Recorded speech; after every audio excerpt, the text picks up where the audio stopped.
You stop taking chances. You stop suggesting new things. You hold yourself back. You turn inward. You live less fully. And then the narcissist wins because you are living under their control.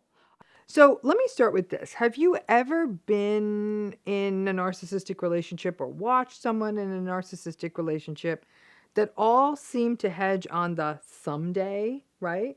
Or on promises that are made or a future that's being suggested, not happening now, but down the road? And that this is a relationship that isn't all that great, but it's all about that someday. Things will be easier someday when we are married, or when we have a bigger house, or when we finish school, or we get another car, or I go into therapy, you go into therapy, we go into therapy. Someday, things are going to be better. Now, many relationships out there could be somewhat tweaked to a better direction if something's just switched up. More money, or an easier commute, or more childcare. That's true. But when the relationship itself is not healthy, lacks respect, lacks compassion, or lacks kindness, balance, support, empathy, no future event, no bag of money will ever make that relationship better. The future faked relationship is a type of narcissistic relationship that all hinges on that someday in the future after something happens. Now, there are two variations of the future faked relationship. The first is the version where the narcissistic person is chronically future faking the other person. Not an uncommon dynamic, right? But in this relationship, the narcissist is skillful at making exactly the right promise, and in fact, leaving you envisioning the someday better, that someday down the road. You can see the life that they're dangling. And yet, while they're dangling this life, they're still invalidating you, gaslighting you, manipulating you. All that stuff's happening too. But they're putting out there that future you want, or a life that looks like you want. When you are in a future faked relationship, your head is actually not in the game now. It's a game of someday, down the road. In a way, you aren't in a relationship with a person. You're in a relationship with a false promise, and the other person created that. When you raise issues about the future deliverables, the narcissist may say things like, I'm stressed now, but I won't be stressed down the road. Things will get better. That's a heck of a promise, and so you hold on. What the future faker in the future faked relationship is saying may also be plausible. You may be able to believe that the someday will turn up. For example, you may be students or you've just started a new job. So the younger that you are, the more likely the future faked relationship seems believable. But I have witnessed people into their 60s and 70s get into relationships that were largely future faked relationships as well. The foundation of the future faked relationship is the narrative of what is to come and how the change will come, but just not today. You just need to be patient. People in future faked relationships will find that they are often being asked to be patient, which can be really challenging when there is no backstop. You may have to make a bet with 3, 4, or 5, or even more years of your life to find it out. So the future faked relationship can feel like you're playing freeze tag, and you get frozen for a moment or for a lot longer than a moment while you wait for the time to pass, endure their ongoing bad behavior, hold out for that future faked outcome, and then the promised benchmarks never quite arrive. Then there is the second part of the future faked relationship. That is basically the self-gaslighted gambit that the person in the relationship plays with themselves. It's not that you fall for the future faking as much as you make bargains with yourself, such as you say to yourself, down the road, it'll get better, he will get the job, she will move out of her parents' house, and then things will get better. So for now, I'm not going to say anything because I'm just making too much of a fuss about something. I'm putting pressure on him or pressure on them. And it'll get better once that other thing changes. Now, it's not going to get better because you're dealing with someone narcissistic. It's going to stay the same. People in narcissistic relationships, and certainly definitely in future faked relationships, are often self-soothing themselves in terms of how they talk to themselves. this is going to get better, this is going to get easier, everything's going to be fine. You're often trying to walk yourself through the mess that is this relationship by talking your way through it. And some of that means you keep saying it will get better, it will get better. You're sort of tragically future faking yourself, which is really a maintenance of the false hope that keeps so many people stuck in future faked relationships. The future faked relationship can be painful to witness.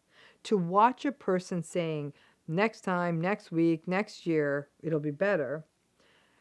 Future faked relationships clearly have a strong trauma-bonded subtext to them, with people holding back on voicing their needs and justifying the relationship to themselves and everyone else and hoping that next time it will have a different ending. People sort of who are the observers of the future faked relationships will want to say, oh no, you did not. Really? Did you think it was going to be different this time? And sadly, over time, people stuck in future faked relationships may find that people are burning out on listening to them, making them subsequently more isolated. I think of future faked relationships as bad investments. You put lots of resources into them and wait, thinking that the yield will be good in the long term. The future faked narcissistic relationship is like buying real estate in a swampland or investing in a VCR company. It will not only not pay out, you are going to lose your money. But in this kind of a narcissistic relationship, the future faked relationship, where all of the hope is placed on something in the future and convincing yourself it will happen, or the narcissist convincing you it will happen, while the narcissistic person keeps buying time with those future promises, is the signature of the future faked relationship. Break out of this cycle by using the data from the past instead of selling yourself short or buying a fake story about the future. So when we talk about these different kinds of types of narcissistic relationships, this future faked relationship is really the one where the person is almost thinking, well, when we get to that point in the future, that's going to be the relationship I want to be in. Definitely the relationship a person's in now, not so good. But the idea that that relationship down the line is going to be great is exactly what the future faked relationship is. And it is, again, a subset of a narcissistic relationship where a person is enduring all of the usual narcissistic abuse, but are pinning it to a point in the future. Their happiness to a point in the future, I should say. All of you know the broad strokes of gaslighting and the steps of gaslighting and denying reality and telling you that something's wrong with you and doing that over and over again until you're a shell of yourself, right? But there's a form of gaslighting that a lot of people sometimes miss, and they even miss it as gaslighting and wonder why it's leaving them so off balance. One form of gaslighting is being told that you're incompetent and can't do stuff. And if that has ever happened to you, that somebody's just told you things you know you can do, and they tell you you can't, drop that in the comments, because you may not have recognized, because that's not the reality. You know how to do this thing. But telling you that you're incompetent is a denial of reality. It's gaslighting. If it's happened to you, drop it in the comments and let's talk about it. Narcissistic relationships are spaces where we feel deeply insecure. There's no getting away from that. Over time, the longer the amount of time we're in these relationships, we doubt our judgment more and more. We don't believe we know how to say the right thing, do the right thing, be the right thing. Our confidence erodes in these relationships over time. Many people at the beginning of these relationships, we're not all shrinking violets. Really strong people get into these relationships. They're very confident people, people who are at the top of their game. But once the narcissist was done with them, they were shells of themselves, riddled with self-doubt, lost confidence, lost self-esteem, and confusion. When we talk about gaslighting, we often focus on the simple examples of them denying reality. Your reality, all reality. They deny you said what you said, did what you did, feel what you feel. And then they top that off by telling you that you're stupid or crazy. It's something that happens over and over again, a slow grooming process and indoctrination. And before long, you stop believing in yourself and are completely under the sway of the gaslighter. As a result of this, lots of people hold themselves back in life. They hold themselves back from opportunities in education, in jobs, and just life and love in general.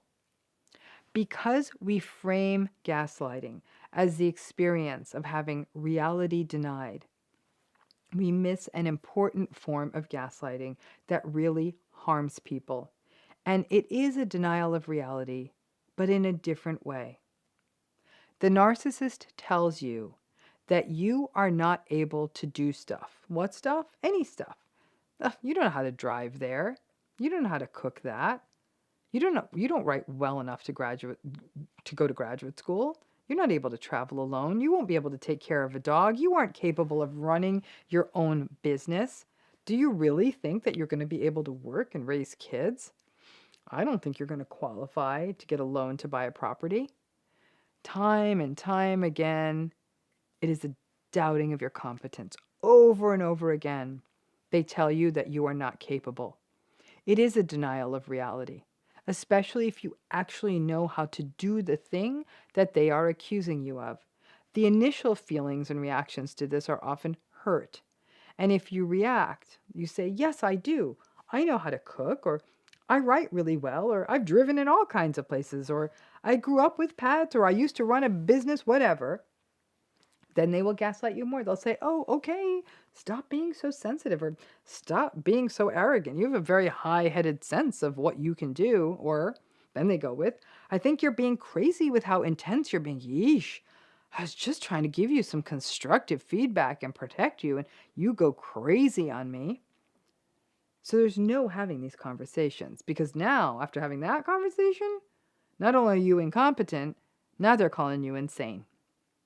What's unfortunate is that early in these relationships, people may perceive that the narcissist is being solicitous. Oh, you don't know how to drive in that big city or so far. And then the rationalization is, oh, they just don't want something bad to happen to me on that long drive, or they just want to take care of me.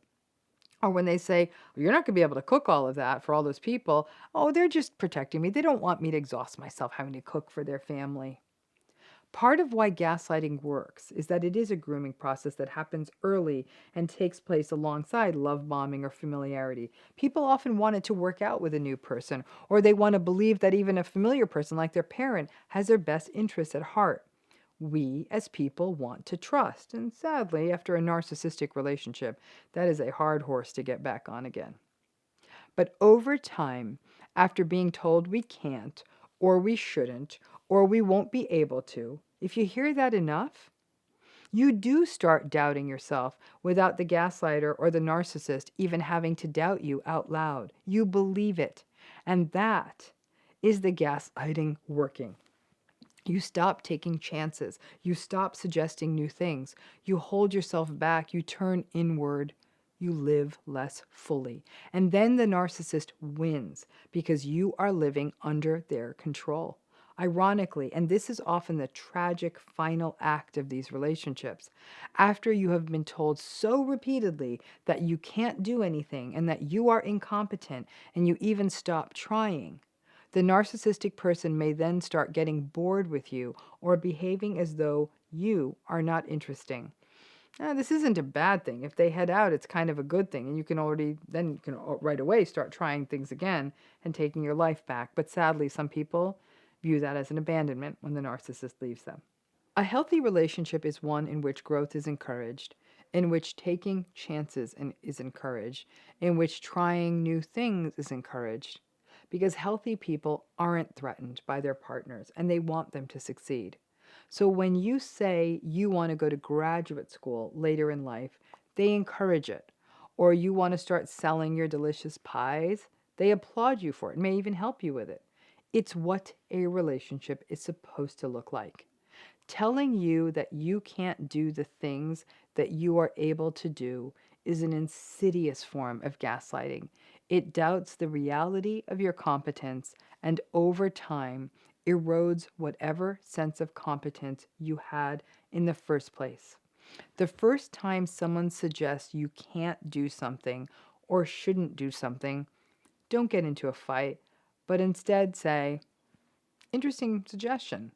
And if you don't mind, I need to get to that cabinet because I'm going to go ahead and start cooking the dinner, or taking the drive, or taking the class. Clipping people's wings is a daily practice for narcissistic people. It's a way of keeping us stuck alongside them and takes away the threat that we could run away from them. But please do not allow anyone, narcissistic or not, to erode your sense of what you can do or what you can attempt. If you are coming out of a narcissistic relationship, one of the most important things you can do is to start picking up on the things you were told you can't do. So go ahead and host that dinner party, take that long road trip, get that puppy, start looking into running that business, turn that gaslight off by being competent. If you are still stuck in the narcissistic relationship, do that silent act of rebellion technique I have talked about. Work silently toward a goal, but don't share it with the narcissist, or they will invalidate it or dismantle it before you even get to start it. I don't know, look into taking that online class. Make a meal for friends when the narcissist is not home. Get the part-time volunteer position while the children are at school. Just do it quietly. It's meant to be a way to remind yourself of your incompetence.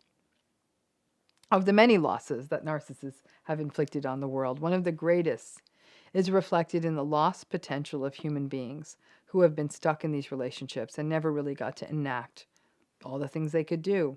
I think of the novels we haven't read, the scientists whose work we didn't get to see, the performers who never performed, the food we didn't eat, the music we didn't hear. Because a narcissist stole that belief in their abilities or possibility from them. One of the most powerful paths of healing is to take yourself back and mentally tell them to go F themselves by doing all of the things they told you that you couldn't do. Don't let this form of gaslighting get you. Never let someone tell you that you can't do something, especially when you know you can. Their projected insecurity can be dangerous. Don't make their shame and sense of inadequacy yours. Don't let their fear of abandonment, which encourages them to clip your wings so you can never leave, hold you back. The world needs to hear and see your gifts and those of many people who have been gaslighted and told that they don't know what they're doing. And let's break down some of the most embarrassing moments in a narcissistic relationship or in any narcissistic relationship. Number one, they're rude to people you care about. This is something that often shows up early in the devalue phase, and maybe even, in the devalue phase, really, could even end in love bombing, but it shows up early in the devaluing phase of narcissistic relationships. It's also can be part of the isolation process that we observe in these relationships. This could be someone being rude to anyone who matters to you, parents, friends, other family members, colleagues. They may be dismissive, make biting comments about the surroundings, say something snobby to them, or about something that would be experienced as rude. Remember, narcissistic people walk around really thinking that they're superior. So they genuinely think that they are better than other people, especially people close to you. Whatever their reason for it, you may already find yourself cleaning up the messes that they left behind, apologizing for their behavior, maybe even justifying it. They didn't really mean it that way. But it can be a terrible feeling. And folks in these situations may go several ways. You may become more isolated because you believe some of what they are saying. You may become isolated not because you believe it, but because you're too embarrassed to show up with this person again. Whatever it is, it's a terrible and horrifying feeling because the narcissistic person is jabbing at people who matter to you. Number two, the narcissistic person behaves in an entitled way with service people or anyone whom they expect will do something for them.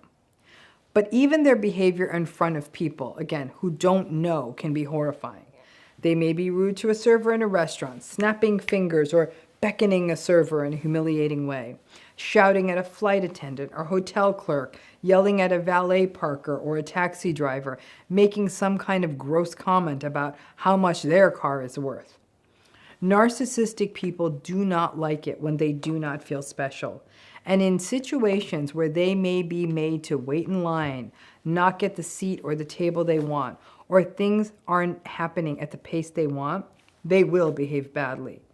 They will shout at some unfortunate high school minimum wage clerk at a store. And it is not only terrible to witness, it's embarrassing, because it can be experienced as reflecting something about you, but you know damn well you can't control the behavior. A third way these folks are very embarrassing, when they say, "Don't you know who I am?" Listen, some of you may know that this was the title of a book I wrote that came out in 2019. And I chose that title because it is the mantra of the narcissistic person. Their grandiosity and entitlement mean that they truly believe that their self-perceived importance in the world means that people should know who they are and should, as a result, accord them special treatment. Reports like this come out in the news all the time. The most recent one I saw was some congressperson or some political narcissistic person being kicked out of I think it was a theater, for inappropriate behavior and prattling on about, "Don't you know who I am?" to the ushers and security who escorted this person out. The narcissistic folks love saying this, and they don't realize how ridiculous they sound. And if you are with them and they're yammering on about how people should know who they are, it can be awful. A sort of may the earth swallow me whole moment. And the narcissistic person's behavior is a lot worse if the people they are yelling at do not know who they are. Number 4 embarrassment caused by narcissistic folks is when they start saying biased, classist, racist nonsense. Narcissism and biased, discriminatory behavior are correlated. That does not mean all narcissistic people are discriminatory or racist, but it is pretty safe to say that most racist, classist, biased, or discriminatory people are narcissistic.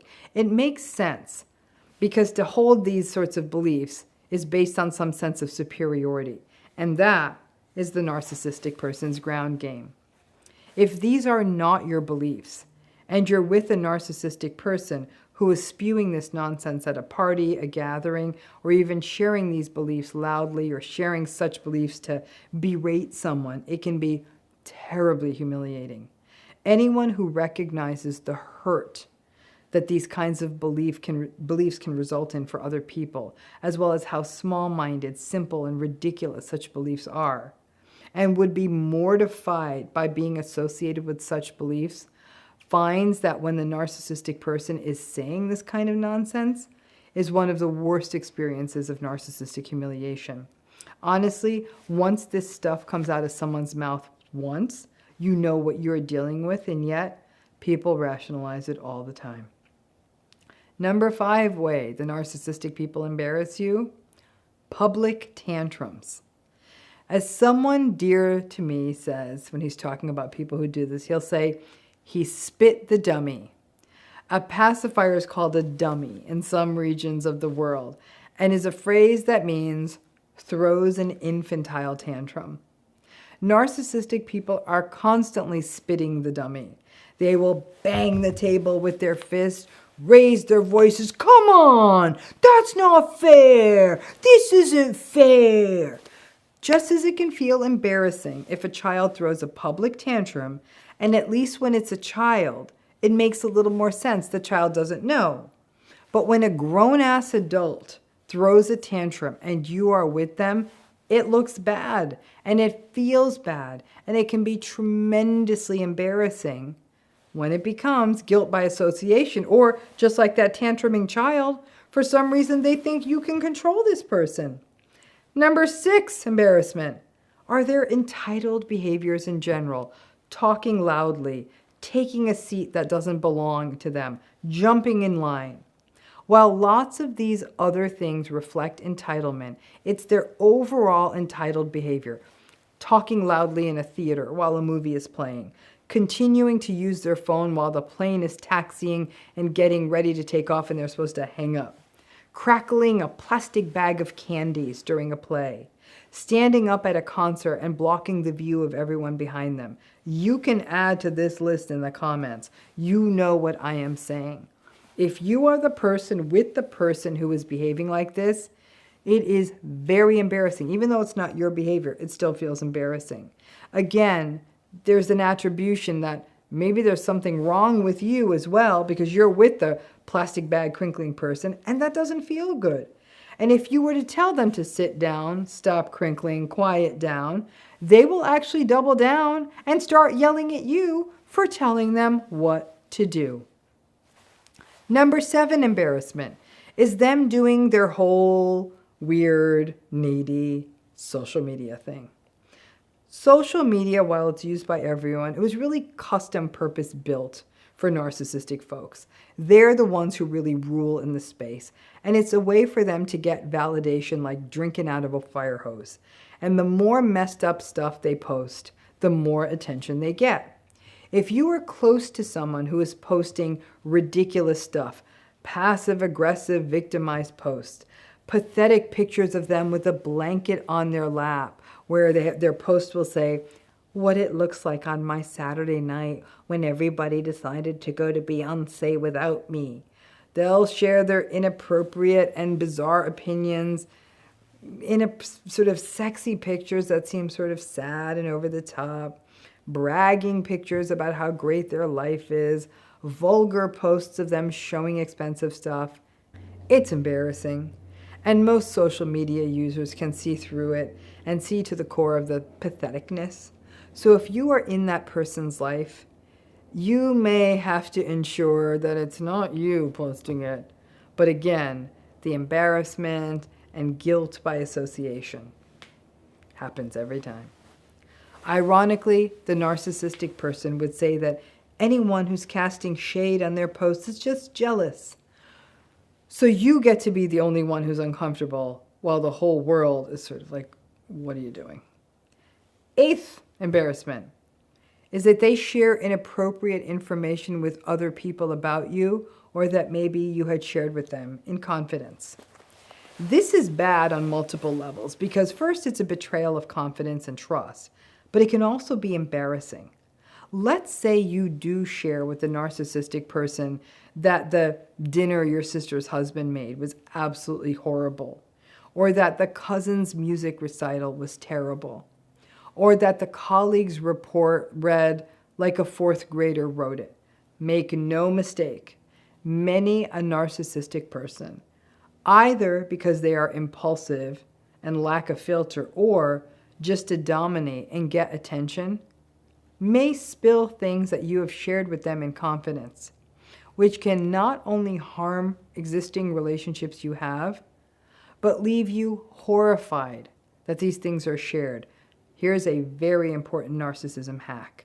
Never share your truth about anything with a narcissistic person, especially if it's about someone else. It will always come back to bite you. They cannot keep a secret because it will get them too much validation to spill it. On top of that, they may also share confidential information about you. They might share medical information you don't want shared, historical stuff, stuff you shared with them and didn't mean for it to be shared with other people. And before you know it, friends, extended family, they may know about a health concern you never intended for others to know, or maybe they'll spill that you haven't been able to find a job for a long time, or just something else that you didn't want others to know. And again, these situations result in double harm. Not only are you embarrassed by what other people learned, but also you have to go through that psychological experience of a betrayal of trust. And back to that hack, try to never share anything with them that you don't want someone else to know. Keeping secrets, narcissistic people cannot keep secrets. If they spilled that secret, it would get them validation or currency. Listen, it's too easy for me to say, oh, don't be embarrassed. It's not your fault that the narcissistic person is behaving like an a-hole. But that's not how it feels. If you have even a speck of social awareness, it is embarrassing to be associated with someone who behaves badly, who says hurtful things, who makes other people uncomfortable, who is painfully unaware, and who may even share things you never wanted someone else to know. The key is to remember it's not you, and use experiences when you are alone with folks so they can really learn who you are and what you are about. And the smart, wise, good ones amongst them will recognize that your behavior is nothing like the narcissistic person's, and at least give you a knowing smile when the narcissistic person spits the dummy. But that's often not enough, and it feels like crap to live your life well and self-awarely and have it go to crap because the narcissistic person once again embarrasses you. So punishment is a classical part of narcissistic relationships. They punish you if they think you criticize them. They punish you if you express a need. They punish you if you question their inappropriate behavior. They punish you if you try to give them feedback. Narcissistic relationships are a gift that just keeps on giving when it comes to any form of punishment. In a narcissistic relationship, there's always a punishment that's hanging out there, waiting to happen. One wrong move and you will face their wrath. Because vindictiveness is such a classical part of the narcissistic pattern, a sort of way of avenging ego injuries, the punishments are a way for them to maintain control and keep you forever watching your every word and move. So let's break this down. The first way they punish is by withholding.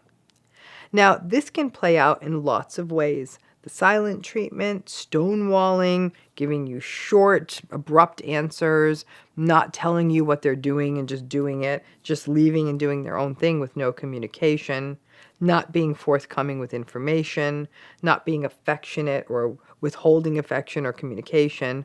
They just withhold, and that's how they punish. In some ways, you might think, well, this could be really peaceful, but really when you're in it, it feels weird and tense, especially if also other people, like kids or other people, are in the house or in the situation. They withhold everything and it becomes a game. Now, one way, I don't know, to get okay with this is to stop making any kind of life with them collaborative. Maybe dinner just gets made twice. You make something and they still order something despite you telling them that you're making dinner. So at that point, what are you going to do? Just radically accept. You having to chase them down for information or just having to chase them down for just themselves is how they control and lash out at you. Like a sullen little kid who is tantruming and saying, I'm not going to go to school today. All right, then walk around them and let them miss school. The second way they punish you is rage.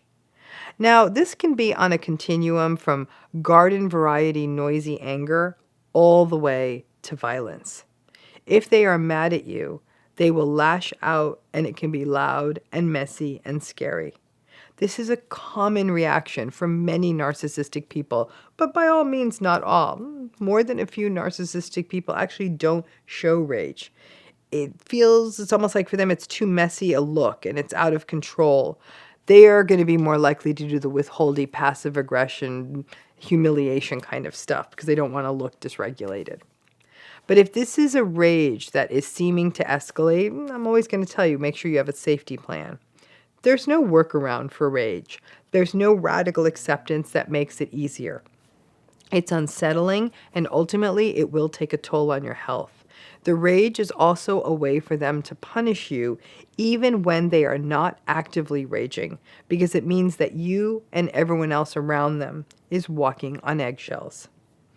A third way they punish you is they become passive-aggressive and sulky. Now, this expands on the withholding, but it is not just the sullen, silent treatment. It's also passive-aggressive barbs or hurtful jokes at your expense. They may watch you struggle to do something and say something like, "Oh, well, I guess you aren't Superwoman after all." Or they may wait until the very last minute to drive you to the airport, despite you being very clear about the time you needed to leave, leaving you almost missing a flight. And initially, they may have poked fun at you for wanting to leave so early, wanting to allow a reasonable amount of time, and stressing the hell out of you. Or though there are those little jabs, dramatically putting up their feet up on the couch and then saying, "Well, I guess my contributions around here will never be noticed." Or you ask them to do something like, "Could you go to the store and grab some groceries?" And they'll hit back with, "There's nothing more than what a busy person like me would love more than to go and get your groceries." They just become a bratty pain in the neck. And depending on the nature of your trauma bonding, you may vacillate between wanting to soothe them, reassure them, yell at them, or just lay down and cry out of frustration. The fourth way they'll punish you is public humiliation. You'll be out with them, maybe in a group of friends or family or even colleagues, and they'll start insulting or making fun of you. "Oh, well, should we share the story of how you passed out drunk on the night of your brother's wedding?" And you'll feel mortified and might try to make light of it and hope they won't share it and say, "No, thanks." But the narcissistic person will press on. It's a power play. Now, the wise and smart people in the group will know that the narcissistic person is just being an asshole. But for you to have to sit there and withstand it because you don't want to be the one to make a fuss or to have to endure being mocked for being the one who is making the fuss means that you can't win. This may also come up if maybe you mispronounce something on the menu.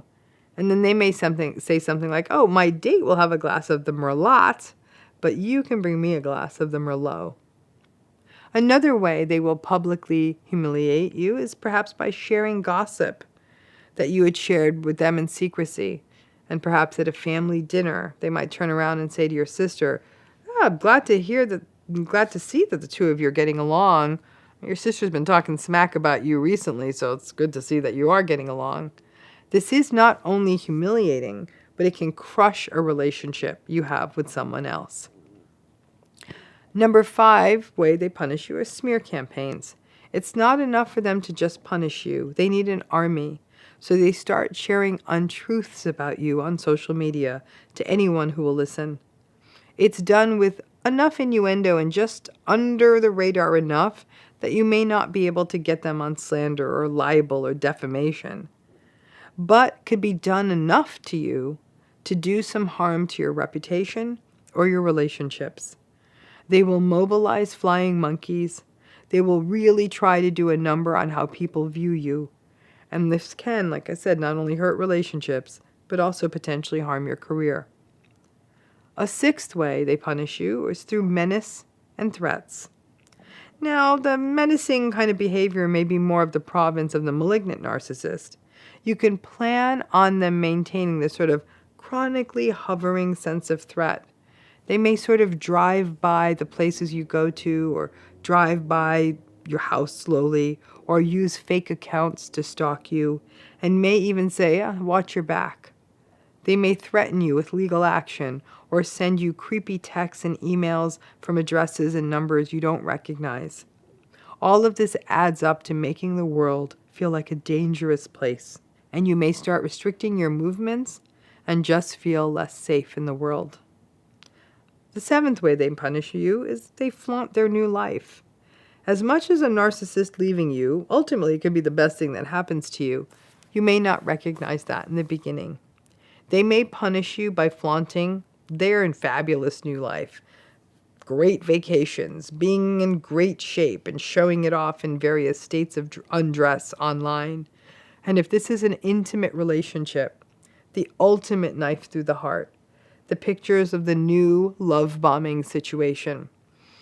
Loved up comments like, I never knew I would know a love story like this, or so this is what love feels like. And they'll have their new target on display for all the world to see.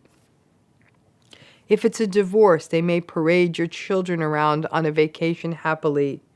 If it's your family, it may be pictures of smiles at a family reunion that you opted not to attend. If it's friends, it may be pictures from a party you weren't invited to or a night out together. Remember, you know the reality. The pictures may be painful, but you know the reality. Number 8 way narcissists punish you is with money. Narcissists punish with money. It's what they do. And from a probability standpoint, they often have more of it than the rest of us. So whether it's a divorce where they are content that the attorneys will actually get more money than your kids, or a family that cuts you out of family trust assets that are inequitably split.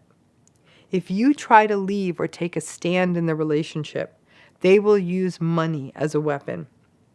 This can be really difficult for people in these relationships who acknowledge that money is why they are stuck.